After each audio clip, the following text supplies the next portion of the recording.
Hello বন্ধুরা, আপনাদের সবাইকে স্বাগতম। তো আজকে বেশ কয়েকটি সিডলেস লেবুর কাটিং করেছি। তো এটা মূলত দেখতে পাচ্ছেন সিডলেস লেবু। আমাদের গাছে আরও মোটামুটি অনেকগুলো লেবু আছে।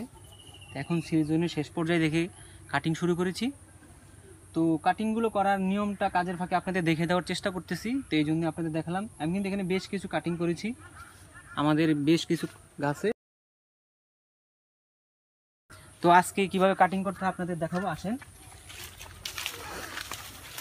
তো এর জন্য লেবুর যে কোনো একটি ডাল আপনি নিতে পারেন, যে কোনো পুষ্ট ডাল, যে গাছটা আপনার জন্য সুইটেবল প্রয়োজন মনে হয়। তো এরকম একটা ডাল নেবেন আপনারা। প্রথমত যদি পাতা থাকে এগুলো পরিষ্কার করবেন, ওকে করলাম। এবং একটা সুস্থ ডাল নেবেন যাতে আপনার চারা গাছটা ভালো হয়। তো প্রথমেই যে কাজটা করতে হবে আমাদের, এটা একটা কাটিংয়ের জন্য নির্দিষ্ট জায়গা আমাদের নিয়ে নিতে হবে, যে কতটুকুর মধ্যে আমরা কাটিং করব। তো বেশি নেওয়ার প্রয়োজন নাই, এবং কম নিলে আবার সমস্যা। তা আপনার প্রয়োজন মতো আপনারা একটা ছোট্ট জায়গা নিয়ে নেবেন। এবং এই কাজটা করতে হবে, আমরা চামড়াটা ছিলে নেব।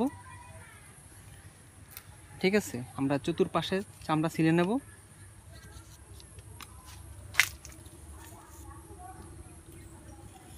দূরে নে।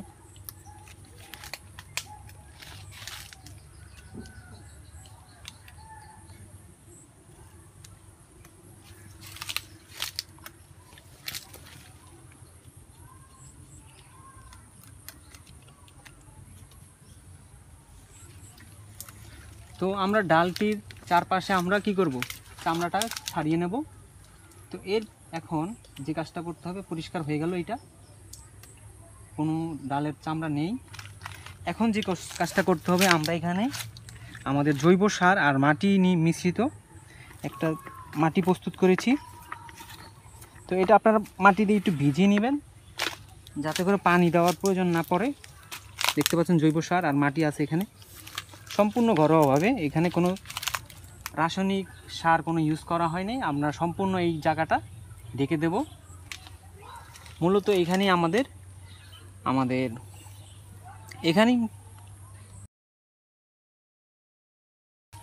এখানেই মূলত আমাদের শিকড়টা চলে আসবে। সম্পূর্ণটা গোল করে আমরা ঢেকে দেব। এবং আমরা কাপড় নিব, যে কোনো পুরান কাপড় নিব।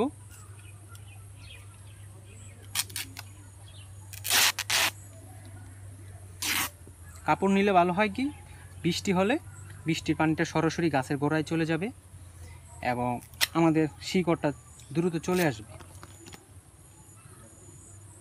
ছোট হয়ে গেল,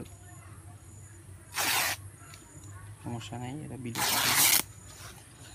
তো আমরা একটু কাপড় নিয়ে নিলাম এবং এই মাটি দেওয়া জায়গাটা আমরা সম্পূর্ণ ঢেকে দেব, যাতে কোনোভাবেই বৃষ্টির পানিতে আমাদের মাটিগুলো বের না হয়ে আসে। ওকে, সম্পূর্ণ পেঁচিয়ে দেব আমাদের কাপড় দিয়ে, যাতে করে কোনো অংশই আমাদের না দেখা যায় এবং মাটি বের হওয়ার সুযোগ না থাকে।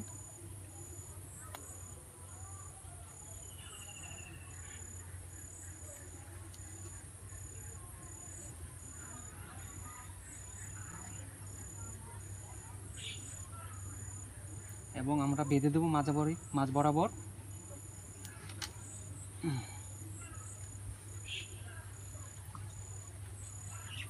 এভাবেই মূলত আমরা আমাদের কাটিংটা প্রস্তুত করতে পারি।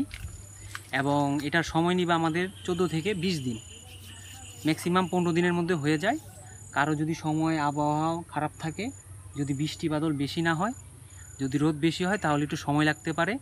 যদি বৃষ্টি নিয়মিত ডেইলি প্রতিদিন হওয়ার চান্স থাকে, যেহেতু এখানে আষাঢ় মাস, তো বৃষ্টি হওয়ার চান্স আছে। আর যদি না হয়, তাহলে আপনারা নিজেরাই প্রতিদিন একটু পানি দিয়ে দিবেন, 2-3 দিন পরে দিলেও চলবে। আশা করি আপনারা ফল পাবেন। ধন্যবাদ সবাইকে।